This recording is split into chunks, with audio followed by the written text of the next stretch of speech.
Be be زینب کا خطبہ۔ جب یزید نے دربار میں برسر عام بہت سی گستاخیاں کیں اور اپنے کفر آمیز اشعار سے بیہودہ باتوں کو اپنی فتح کے نشان میں بیان کیا تو لازم تھا کہ ایک مدلل اور آتشی تقریر کے ذریعے شکستگی کا احساس دلایا جائے اور اس کے ہوائی غرور کو معطر گفتگو سے ختم کیا جائے۔ آیات قرآنی کے ذریعے اس کی غلط تعویلوں کے استفادے کو باطل کیا جائے جن سے لوگ آگاہ ہو سکیں اور گمراہی سے راہ ہدایت اختیار کریں، شہیدوں کا پیغام اور مقصد متعین ہو سکے۔ اس میدان کی مدبرہ حضرت زینب نے صلابت و شجاعت اپنے ماں باپ سے ورثے میں پائی تھی۔ امام حسین علیہ السلام کے سایہ نورانیت میں پروان چڑھی تھی۔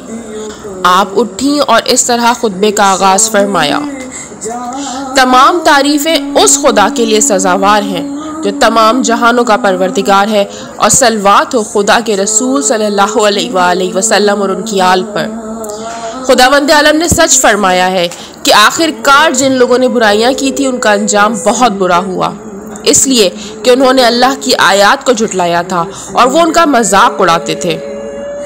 اے یزید، کیا تو سمجھتا ہے کہ تو نے ہم پر زمین اور آسمان کے راستے بند کر دیے ہیں اور ہماری راہ چارہ مسدود کر دی ہے اور ہمیں قیدیوں کی طرح ہر طرف پھرا رہا ہے؟ اس طرح تو نے ہمیں ذلیل کر دیا ہے اور تو خدا کے نزدیک عزت دار ہو گیا، اور تیرا یہ غلبہ اور شکوہ و جلال خدا کے نزدیک بھی ہے، اسی لیے تو اپنے کو بڑا بن رہا ہے اور تکبر کر رہا ہے اور اپنے اوپر اترا رہا ہے۔ شاد و خرم ہے کہ دنیا تیرے اختیار میں ہے، تمام امور تیرے لیے آراستہ ہو گئے، تمہاری حکومت و منزلت تیرے حق میں صاف اور ہموار ہو گئی۔ ذرا ٹھہر، کیا تو نے ارشاد خداوندی کو بھلا دیا ہے جس میں ارشاد ہے کہ جن لوگوں نے کفر اختیار کیا ہے وہ یہ خیال نہ کرے کہ ہم نے جو انہیں مہلت دی ہے ان کے حق میں بہتر ہے۔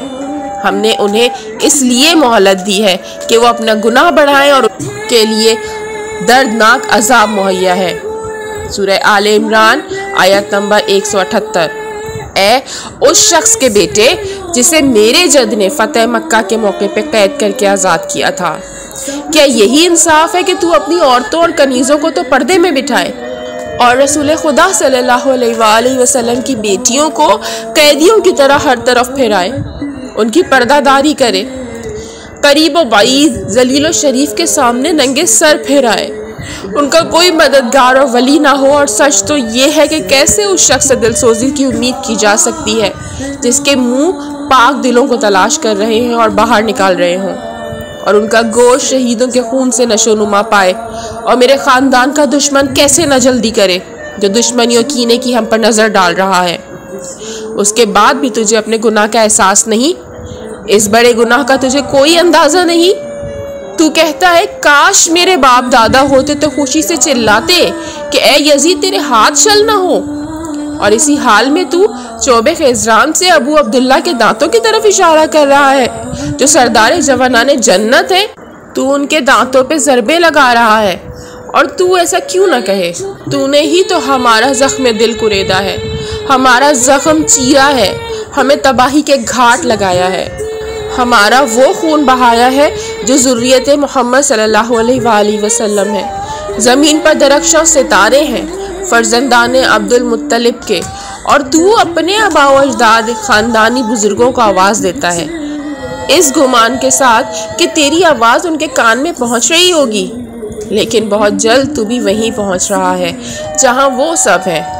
اس وقت تو آرزو کرے گا کہ اے کاش میرے ہاتھ شل ہوتے اور زبان گونگی ہوتی، اور تو ایسی بات نہ کہتا، تو نے جو کرتوت کیے ہیں نہ کرتا۔ اے خدا ہمارا حق لے لے، جنہوں نے ہم پر ظلم ڈھائے ہیں ان سے انتقام لے، اور ان لوگوں پر اپنا غضب نازل کر جنہوں نے ہمارا خون بہایا اور ہمارے مددگاروں کو قتل کیا۔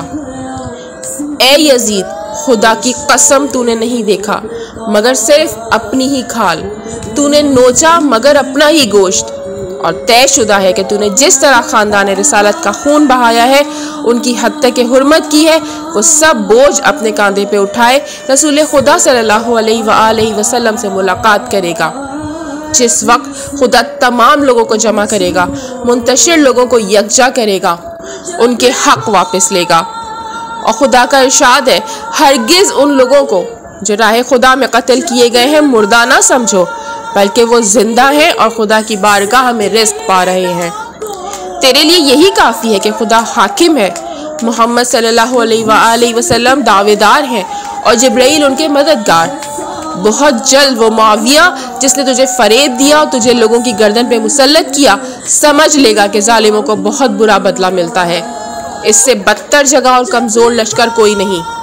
اگرچہ گردش روزگار نے مجھے تیرے جیسے شخص سے بات کرنے پہ مجبور کیا ہے، لیکن اس کے باوجود تیری وقت میری نظر میں پستر اور سرزنش عظیم اور ملامت بہت زیادہ ہے۔ میں کیا کروں کہ میری آنکھیں آنسوؤں سے بھری ہیں، میرا سینہ پھونک رہا ہے۔